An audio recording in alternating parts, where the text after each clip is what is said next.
Well, good morning. Come on, you're in church. Best place to be all week long. Good morning.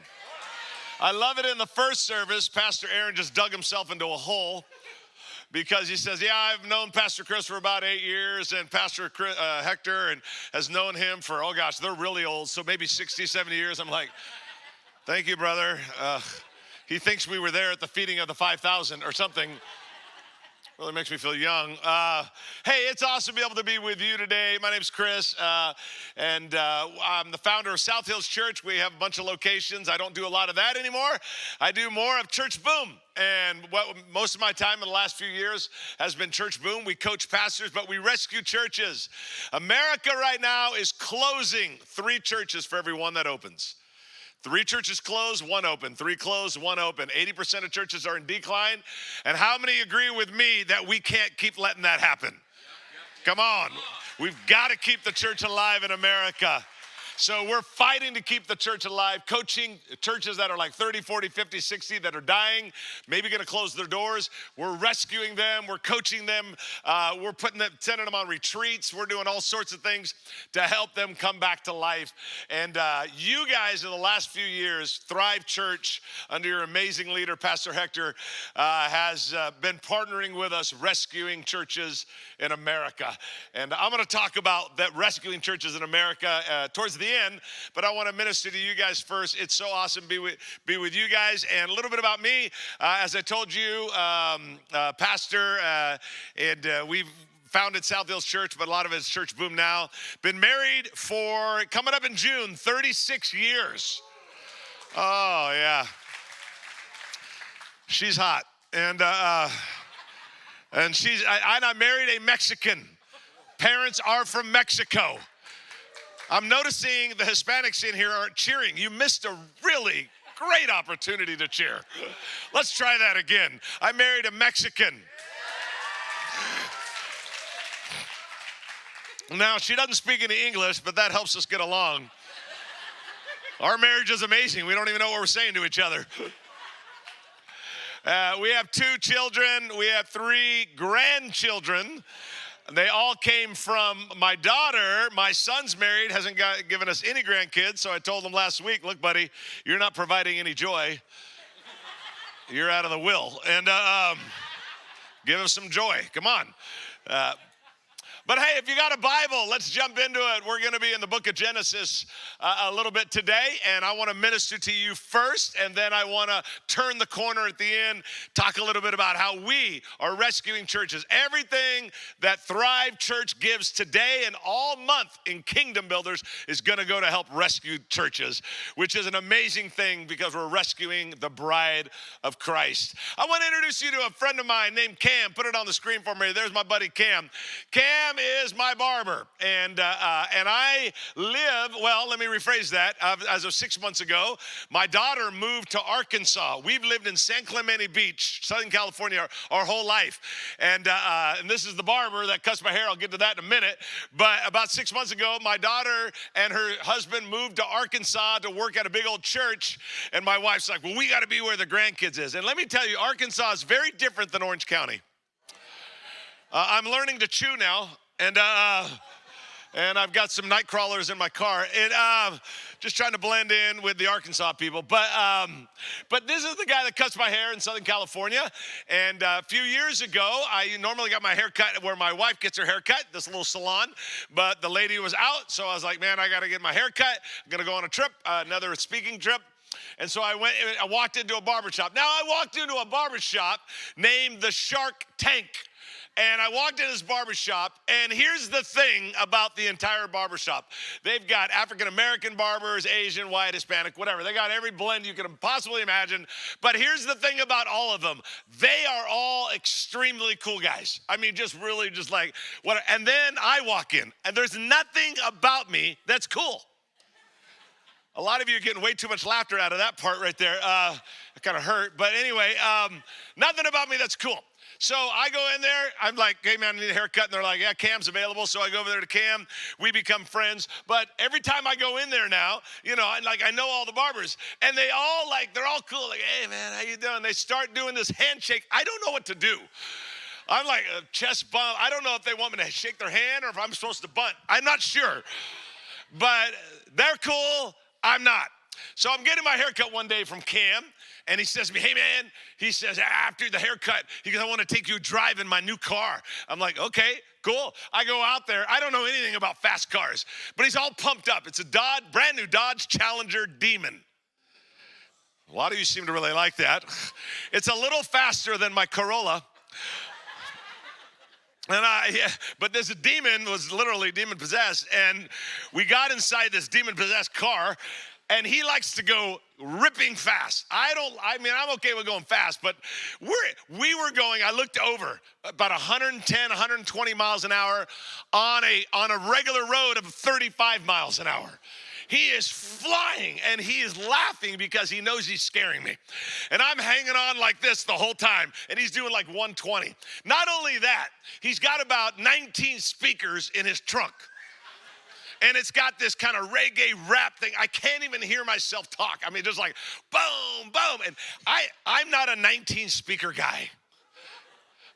You don't need 19 speakers to listen to a podcast. And so I'm flying down the road, and he's doing about 120, and all of a sudden the light turns red a little bit in front. He goes like this, right? And then the music's just boom, boom, it's just going. And I'm hanging on like this, and then all of a sudden at where the light, some lady or some husband or wife, whatever, they come pulling up next to us, and they're like, Pastor Chris? And I'm like, I didn't know you were into this. I'm the new Jelly Roll, man. This is... Now, some of you are thinking, Jelly Roll, that was funny. And some of you are like, why is he talking about donuts? I have no idea what he means. Anyway, so we get back to the barbershop, and whatever. And he cuts my hair again a couple weeks, and this keeps going. We become really good friends. I mean, we've been out dinner together, hung out together. He begins to tell me his life story. Grew up in Atlanta, 13 years old. He was doing drugs at 13 and delivering drugs for his dad. He's been in and out of jail a whole bunch of times, and he's telling me this whole story. And finally, I just looked at him. I said, Cam, I got to tell you something. I go, there's a major problem here. I go, your dad went to jail, right, and been in and out of jail and dealing drugs? Yep, he has.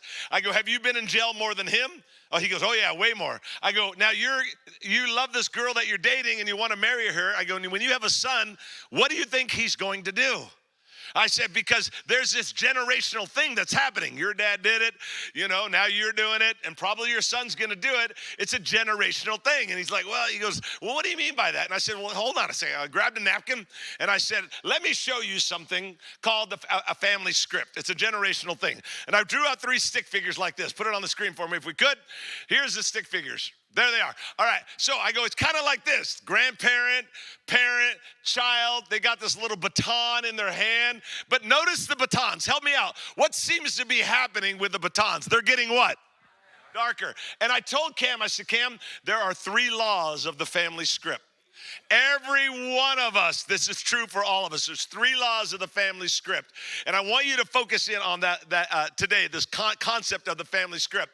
Now, let me give you law number 1 that I told him and I'm telling you. Put it on the screen for me. Here's law number 1. Law number 1 says this: the issue travels and it typically gets darker. Say that out loud with me. Everybody in the house, come on. The issue what? And it typically gets... Okay, so I'm like, Cam, I go, your dad dealt drugs, he's doing drugs, whatever. You're doing it even worse. I go, and probably your kids are going to do it worse because it travels and it typically just gets darker. Now, your problem or your challenge in your life may not be drugs or dealing drugs or doing drugs, okay? Let's pretend that it isn't. But we all, come on, how many would agree with me? We all got our problems, don't we? Drugs is one of them, okay? But maybe that's not yours. Maybe yours looks like this. Maybe it's fear.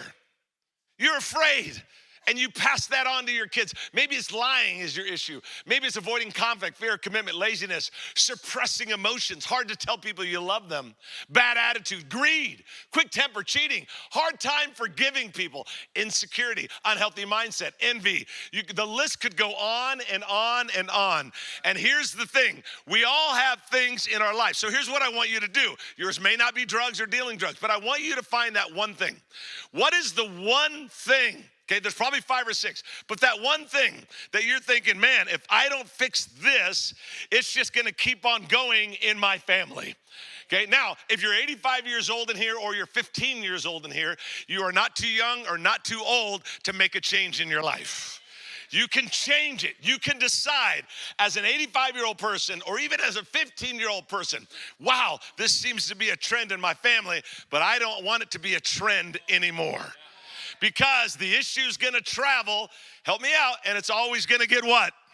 It's always gonna get darker. So I want you for the next few minutes, have your mind on the one thing. Come on, identify it in your head. What's that one thing? It's like, I saw it in my family and I'm just gonna pass it on. I don't wanna do that anymore. Come up with that one thing. Now, in Genesis, there are 3 characters in the Bible, a lot of characters in the Bible, but 3 characters that are synonymous with each other, okay? Help me out with them. What are their names? And you'll know it right when I say the first one. Abraham, who's the next guy? Isaac, who's the third guy? Always. Abraham, for whatever reason, they're always mentioned together. Now, what you don't know, or maybe you do know, I don't know, about Abraham, Isaac, and Jacob, they're all related to each other. So you got Abraham, kind of the grandparent. You got Isaac, he's the parent. And then you've got Jacob as a son. It's 3 generations that are happening inside here. So help me out one more time. Abraham, what's the second guy? Isaac, and what's the third guy? Jacob. Okay, I want to walk through it. Now, those 3 guys, now listen, they are men of God. God has done amazing things in their life. Just like some of you, man, you love God, you're great people, whatever. But they had, just like us, they had a major issue in their family. They had a dark secret in their family that just started traveling through every generation, and it kept getting darker. And I want to look at that. So let's look at the first guy, Abraham. Abraham's father of many nations, the Bible says. In Hebrews 11, it describes him as a hero of the faith. Of all 3 of them, he's the only one with a song that a lot of us would know. Come on, help me out. Father Abraham. See, okay, stop right there. Some of you are singing good. Some of you, the rocks are literally crying out. You're way off beat. I remember one time when I was associate pastor at a church, they were having this volunteer banquet, and they didn't want any of the volunteers helping to watch the kids. So like, would you go in? Could I play guitar and play 3 songs, to these 200 little kids? I went in there, and I'm not a children's pastor. I've never been one. And I'm singing Father Abraham to these kids, and they're driving me nuts. If I was a children's pastor, it'd be like, all right, play on the freeway. Whoever doesn't get hit gets a bag of Skittles. And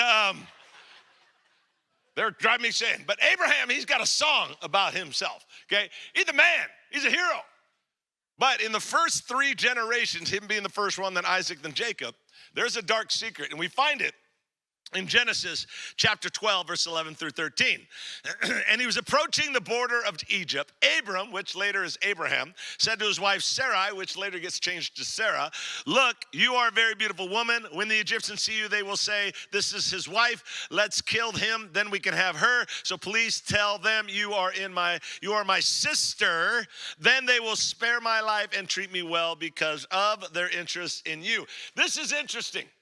God had never failed Abraham. God had always come through for Abraham. But fear grips his life. He becomes afraid for his life and for his wife's life, so he lies.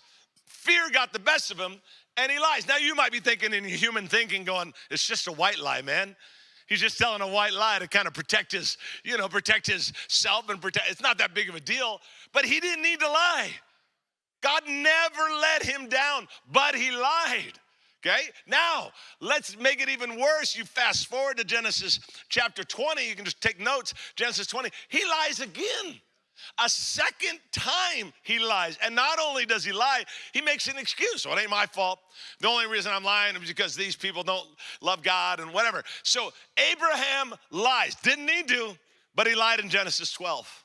Fast forward in Genesis 20, he lies again and makes an excuse about it. Now, he never needed to lie, but he did. Now, Abraham is about to learn. He's about to learn the second law of the family script. Put it on the screen for me, the second law of the family script. Put it up there if we could. What doesn't get repaired gets what? What doesn't get repaired gets repeated. You don't repair it, it will get repeated. You don't repair the problem, it's going to get repeated. And that happened for Abraham. Abraham didn't repair it in his life, and it's gonna get repeated into the life of Isaac. Now, let's go to Isaac. Law number 2 is, so law number 1, let's review. The issue, what? The issue travels and typically gets what? Darker. Okay, let's review the second one. What doesn't get repaired in our own life will get what? Repeated in someone else's life, which is usually the next generation. All right, let's look at Isaac. Man of God, loves God, but let's see what's happened. Now, as we read these verses, I want you to look up at the screen, look at as I read the verses, and see if you see anything familiar between Abraham and Isaac. Look at this. Genesis 26. This is fascinating. When the men who lived there asked Isaac, now we're talking about Isaac, this is about 80 years later, by the way, about his, after Abraham lied, about his wife Rebekah, he said, she is my sister. Who else did that? And now Isaac, the son, does the same exact lie? Crazy when you think about it. She's my sister. He's afraid to say she's my wife. He thought they'll kill me to get to her because she's so beautiful. This is unreal. Abraham lies. Says, oh, no, she's just my sister. So, and I'm not married to her or whatever. And then fast forward 80 years later, and his son does the same exact lie. You know what else is interesting? Nowhere in the Bible does it say Abraham said, hey, years ago, I lied about this. There's no thing that Isaac even knew about that kind of lie. Not only that, the lie with Abraham took place 25 years before Isaac was even born. How do you lie about the same exact thing? How is it possible that Isaac doesn't even know about it and somehow they lie about the same exact thing? Here's how it is. Put it on the screen for me. Here's why. Because children learn patterns before they learn words. Children learn patterns before they learn words. They see the pattern. Isaac saw the pattern. He picked up on the pattern of lying. Now, Abraham lies not once, but how many times? Come on, not once, but how much? Twice. Then he makes an excuse for it. Isaac lies. He lies about it. And here's the interesting thing about Isaac is Isaac lies about it and doesn't even try to make an excuse. It's getting worse. It's getting darker. The children, Isaac in this situation is picking up patterns before they pick up words. A few years back, my son came home from college there in San Clemente, and I was gonna go home and see him because he had already gotten home, but I stopped at Chipotle. How many ever been to a Chipotle before? Raise your hand up. How many don't like the way they give you the meat? You ever notice that? They'll pile on the lettuce, but then they go like this with the meat. I wanna reach over and go, come on. Don't act like you haven't thought the same thing. So I'm standing there in line. Now I'm in line. It's a big line. If you've ever been to Chipotle, you go up and you tell them what you want and they make your burrito or your bowl or your taco or whatever you're making. Okay, and you kind of, I want this, and you kind of work your way down the line. It was packed that day. I'm standing in line. I haven't even got to this part yet. I'm just standing in line. There's a lady, and they're running out of stuff, so it's going really slow. There's a lady in front of me. We finally get to the point where we're about to order. She's in front of me, and now they're out of something, so we have to wait again. Right? And so she's probably in her late 30s. And she starts talking to me and starts talking to me more and being really extra nice. And then I'm thinking in my mind, she's flirting with me. Now you need to understand, this never happens to me. I know what I am and I know what I'm not. Good looking, I am not. I understand it. I accept it. It's no big deal. I'm standing in line and she's flirting with me. I'm so surprised by it that I secretly text my wife. I literally text her, you'll never believe. There's a lady flirting with me. Like, it never happens. And so we're going down the thing and she just keeps on like, oh, flirting. And I'm thinking, this is wild. And I'm texting my wife. We finally get to the line where it's the cash register person there, the guy there. And he asks the question, we're both standing there. And he asks the question, are you two together? Meaning, are you two paying together? Like, should I add it up together? She thought, the lady next to me thought, are you two together? Right? And so he says, are you two together? And she's thinking, he's asking, are we together? Are you two together? This is what she does. She looks and she goes, oh, him? Oh, no, never. So I text my wife, never mind. False alarm. Back to normal. So after my encouraging trip to Chipotle, I go home and I see my son. I put my food down. I see my son. He's in his bedroom. I give him a big hug and I go, hey, why is this hole in the wall? I go, wasn't here this morning. He goes, oh, I got mad because I was nailing something that wouldn't work, so I punched it. And I'm like, what in the world? So I go back into the other room. I go, do you see your son? You always do that in marriage. It's not my son now, your son. I tell my wife, do you see your son? I go, he punched a hole in the wall. And she goes, oh, where do you think he got that impatience from? And I said, from you. You got to change.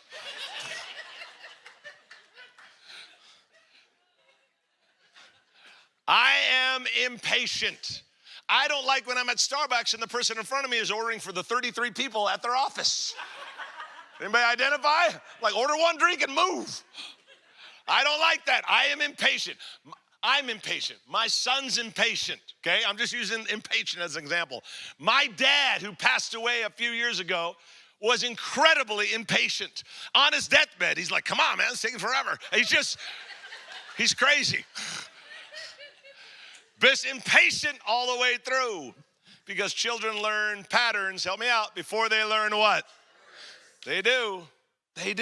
So Abraham lied twice, then made an excuse. Isaac lied, didn't even try to make an excuse. But Isaac's about to learn the third law of the family script. And here's the third law. Put it on the screen for me. It's this. If you don't deal with it now, they'll deal with it next. Isaac didn't deal with it. Isaac didn't get a handle on it in his life. And guess who's going to deal with it next? Here comes his son Jacob. Now he's got to deal with it. If you and I don't deal with whatever that one thing we thought about earlier in the service, that one thing we got to deal with, if you don't deal with it now, they'll deal with it next. It's going to happen. Now, let's go to the story of Jacob. Let's talk about him for a moment. Jacob, part of the Abraham, Isaac, and Jacob, love God, all that. He's wonderful. Here's what's interesting. As I said, Abraham lied twice, made an excuse. Isaac lies, doesn't even try to make an excuse, and now comes Jacob. Do you know what Jacob meant in the Old Testament? There's a reason for it. It's not in current, but in the Old Testament, it actually meant deceiver. Could you imagine living back then and naming your kid Deceiver? I want you to imagine that you and your wife or whether your family's pregnant, and next week you show up here to church, and you're like, Pastor Aaron, look at our new little baby boy. Oh, what's his name? Oh, Deceiver, Manipulator Johnson. Isn't he great? 7 pounds, 2 ounces of pure deceit. Look at him. Ooh. They name him Deceiver. Man, he becomes that. In Genesis chapter 25, he deceives his brother to get a financial gain and try to rip him off. Genesis 27, he deceives his dad to try to get more money and rip him off. Abraham lied because they were afraid. Isaac lied because they were afraid. Jacob lied to get ahead. You see how it's getting darker? You see how it's getting worse? Put it on the screen for me. Lying moves from being a symptom to being a strategy. You notice that about him? It's not a symptom. It's not a symptom. Oh, we kind of lie when we get afraid. We lie when we're cornered. We lie when we don't know how to. No. Now it's become a strategy. This is how I'm going to get ahead. This is how I'm going to fix my financial problem. This is how I'm going to get more money. Lying becomes a thing in their family, and it moves from being a symptom to being a strategy. Now, here's the good news of all of this, is that we don't have to stay that way. We can fix it. We can change. We don't have to be that person anymore. We can decide at 15 years old right now, hey, I kind of see this in my family, but I'm going to fix it. We can decide at 85 years old, I see it in my family, but I'm going to fix it. We ultimately just decide that, hey, man, I'm not going to let this thing keep growing in my family. A while back, my wife and I were going through a bunch of boxes, And we came across a couple things. One, youth group days, because I got saved in the youth group. I didn't grow up in a Christian home, but I got saved in the youth group. But we also came across some of the gifts I've given her over the years. Now, one thing you'll know about me, if my wife is here, she would say, I love creative gifts. I don't like buying perfume. I like creativity. So a few years back, it's, I don't know, 3 weeks before Christmas or so, somewhere around December 2nd, 3rd, 4th, whatever. And we're driving down the road. And I'll never forget, my wife looks at me and she's like, hey, she goes, did you already buy my Christmas present? And I'm like, why do you always ask me every year? And she goes, I just want to know if you already bought it or are you going to wait till the last minute? I said, I'll tell you what, I bought it December 26th of last year. And she goes, why? What you bought? You literally bought it December 26th of last year? And I said, yes, absolutely. That's when things are on sale. And I saved 95%. So I bought it last year, December 26th. Then she says, well, how much did it cost you? I'm thinking, why do you have to know? And she goes, well, how much? I said, okay, I'll tell you. It cost me $7. And she says, you bought me a gift December 26th of last year, and you paid $7 for it. I said, yeah. She goes, well, what is it? I said, I'm not going to tell you. Now, Christmas rolls around. Everybody, Christmas morning, everybody's opening gifts, whatever. I give my wife her gift. She opens it up, and it's 2 journals that I bought December 26th of last year for $7 that I bought, 2 little journals from Walgreens. And she's like looking at what is it? And what I did on December 26th of last year all the way to December 25th, that morning, I wrote 1 page each, 365 reasons why I love you. Now, you see what's happening right here? All the women are going, all the men are going, jerk. That sweater don't look so good now that you got her at Christmas, does it? And we started going through the box some more, and we found some stuff from the youth group days. I got saved when I was 14. I got invited to a youth group. At 15 years old, I had a buddy in the youth group named Eddie. Eddie was my buddy, and we always hung out together. We'd get to church early, and we'd go across the street to 7-Eleven before church and then come back. You know, I got saved in this youth group. I'd ride my bike there and all this stuff, you know. And I always noticed that when Eddie was talking to his mom and we'd walk away to go hang out with our friends, she would always say, son, I love you, and he'd say, I love you too. I noticed that. One day we're standing in church in the lobby area, and Eddie's over there hanging out with someone else, and Mrs. Abareno, his mom, Mrs. Abareno, walks by, and I'm standing there, and she goes, hi, Chris. And I said, Mrs. Abareno, I have a question for you. And she goes, well, what's your question? I said, I was just wondering, every time you talk to Eddie, her son, my buddy, I said, every time you talk to Eddie, I said, you always say, I love you. I said, why do you do that? And she caught it as a mom. She's like, this is really foreign to him. And she goes, does your dad do that? Or I said, my dad's never told me he's loved me, ever. Now, we fixed it before he passed away, praise God, but he's never told me he loved me. And she told me, she goes, you know, Chris, she goes, I bet that his dad never told him he loved him. Well, I did ask my dad a couple weeks later and found out that was true. And what did she basically tell me? She did the family script. Your grandpa never said, I love you. Your dad has never said, I love you. You're probably never going to say, I love you to someone else unless you fix it. You know what she was basically telling me? The whole theme of this morning, and right here on my shirt, she was saying, Chris, you're going to have to what? Say it with me. Come on. You got to do what? You got to rewrite the script, Chris. You got to rewrite it. This is a family that doesn't love. This is a family that you don't share love. You got to rewrite. I was only 15 years old. That was a lot to put on a 15-year-old, but I got it.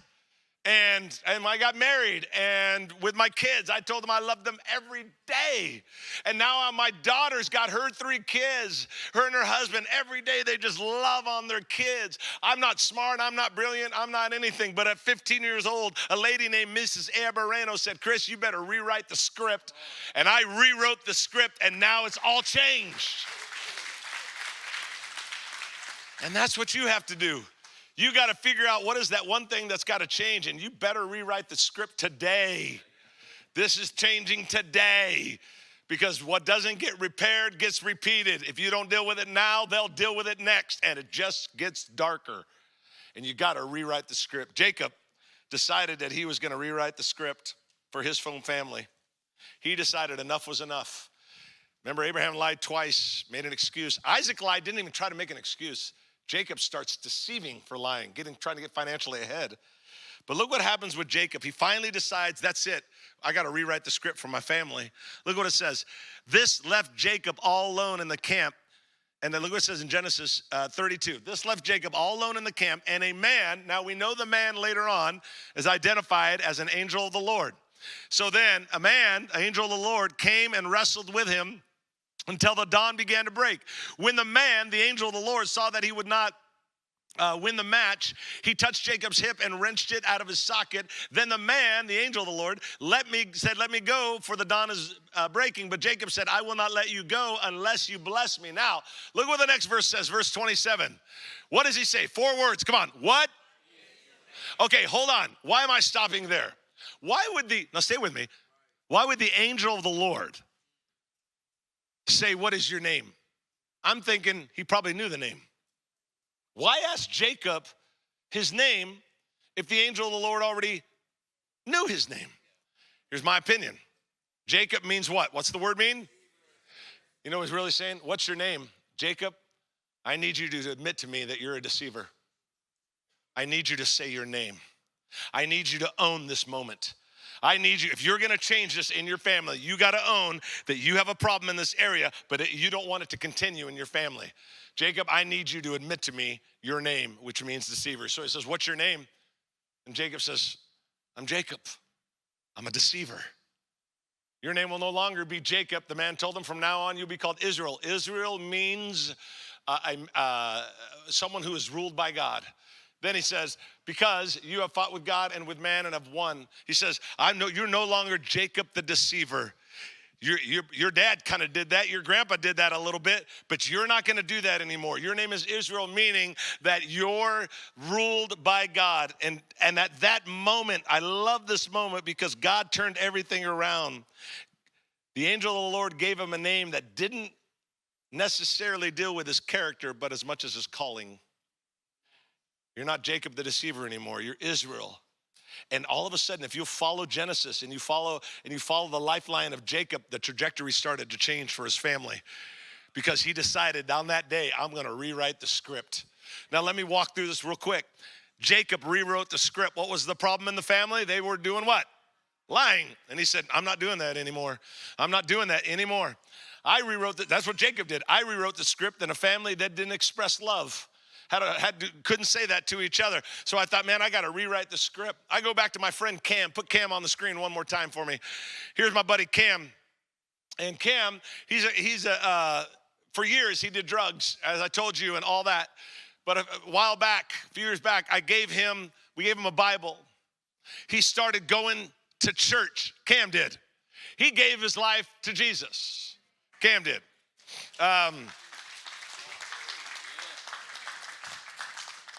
A while back, he celebrated his 5th year of being drug-free. It was funny because he had told me a few weeks before, and I made a note in my calendar that this certain day was the day. So I went in there to the barbershop with all the cool people, and I had a cake. That helped my coolness just immensely. And I walked in, and I gave him a cake. And he goes, what's this for? And I said, it's for your 5 years. He almost started crying. He's like, I can't believe you would do this. I said, well, of course, you've been drug-free for 5 years. Not only that, in just a few months, he will graduate with a bachelor's, and he didn't even graduate high school. Now, what did Cam do? He learned to do what? He rewrote the script. Jacob did it because it was a family of lying. I did it because the family couldn't express emotions. Cam did it because it was a family of addicts. And one day he just rose up and said, I'm going to rewrite the script. You got to rewrite the script in your family. Whatever it is, whatever the issue is, I don't know what it is, but you're going to have to rewrite the script in your own family. Now, what you have to rewrite the script for, and you have to, and I have to, it's different than yours, and it's different than yours, and Pastor Aaron's and Abner's, and mine's different than yours, ma'am, and we're all different. We all got things that we got to rewrite the script. I still have things I got to own. I got to rewrite the script.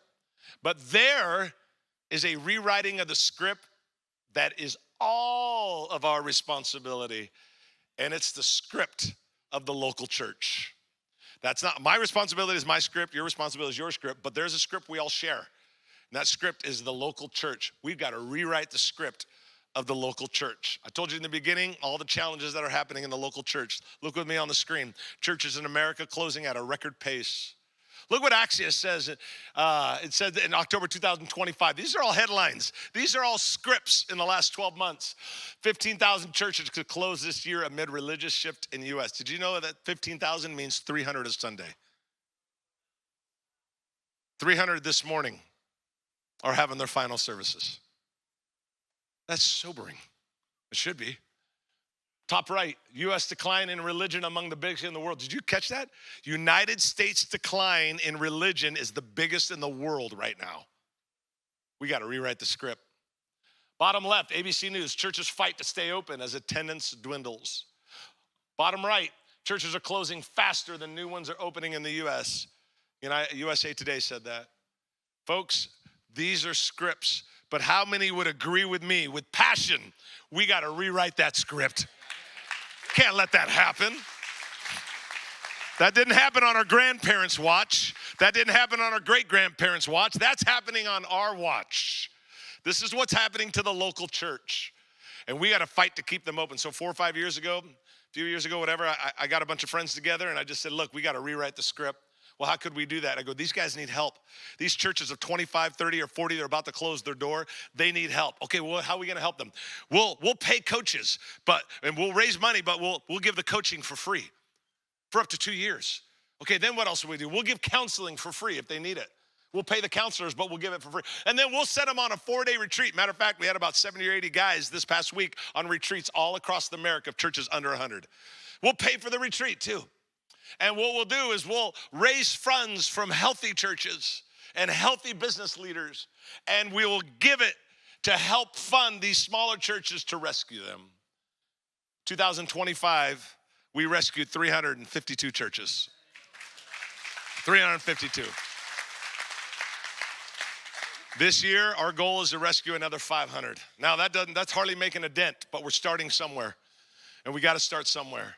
I want to thank you, Thrive Church, because every year I come here, every year Pastor Hector, Pastor Aaron say, man, let's spend this month, let's give to Kingdom Builders this whole month, and let's go crazy on rescuing churches. It's about $5,000 a church to rescue.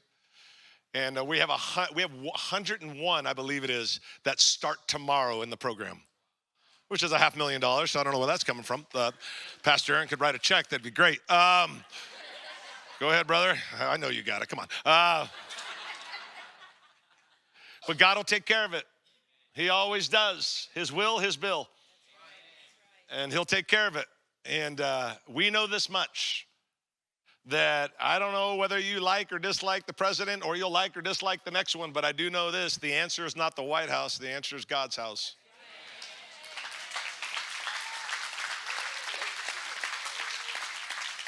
We have got to keep churches open. And we're fighting for it, and we're all in it together. So thank you, Thrive, for helping us rescue churches. I want to give you a free gift. Okay, if you have your phone right there, grab your phone. That's the thing you've been acting like you're taking notes on, but you're texting. Right there, it's a book. There's 11 chapters from 11 different pastors all across America that we've rescued them, and they talk about being rescued. It's emotional. It's heartfelt. They felt like, man, they were going to give up, but we, Thrive and Church Boom and all, we came to the rescue for these guys right here. They're emotional stories. And I want to give that to you for free, but keep that up there for a few more seconds. And then I just want to show you a little quick video, and then Pastor Aaron will come. This video is about a church in Vermont that we rescued. We've rescued hundreds and hundreds over the last 4 years. We're actually into the thousands now in the last 4 years. But this church in Vermont, by the way, the least Christian state in the nation is Vermont. And this church reached out to us and they said, we have 33 people in our church. We have no money. And we came in and we helped them and we coached them. We did everything that I just talked about. And now they not only have one campus like Thrive, they have two. And they're not only running not 33 people anymore, they're averaging 500 a Sunday. And that's one of hundreds of churches that we've rescued. We have rescued. And this video is living proof that rescue churches rescue lives and rescue people. And I believe with all of my heart that rescue churches rescue America. Thank you, Thrive, for coming to the rescue. Check out this video.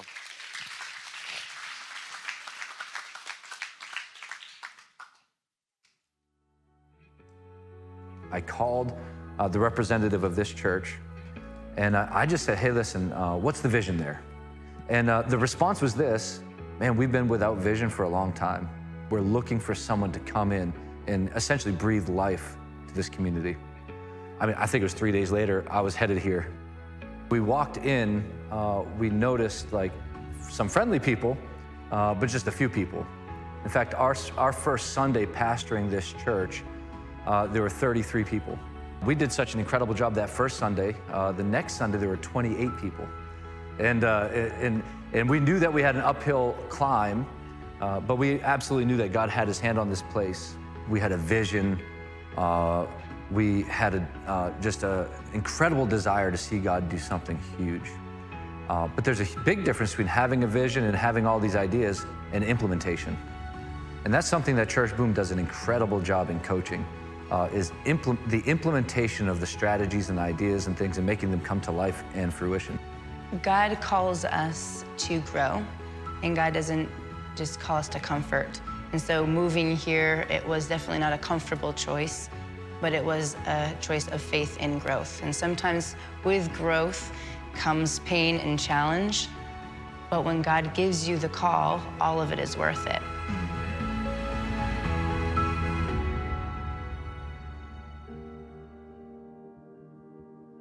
We had got pregnant in September of 2022. So we were expecting a baby boy in 2023. He was diagnosed with a disease called CDH. He had two tiny little lungs. So yeah, so he didn't make it. Yeah, he didn't make it.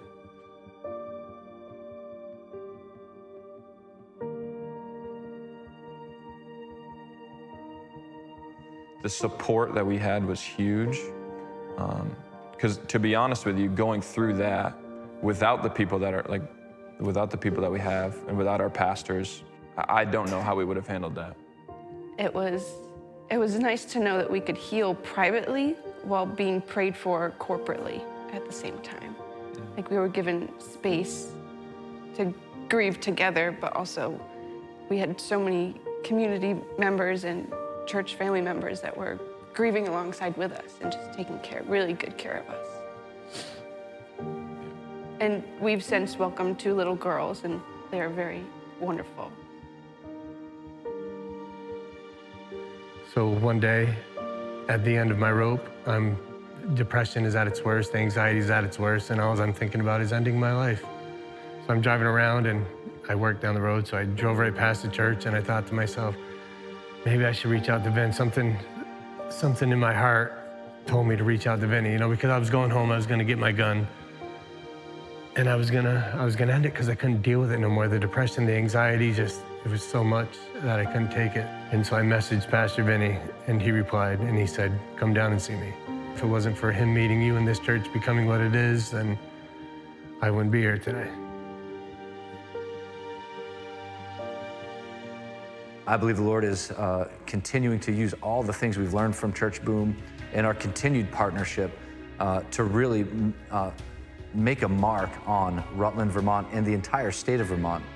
Both campuses, all campuses combined, including kids, we're a 500-person church.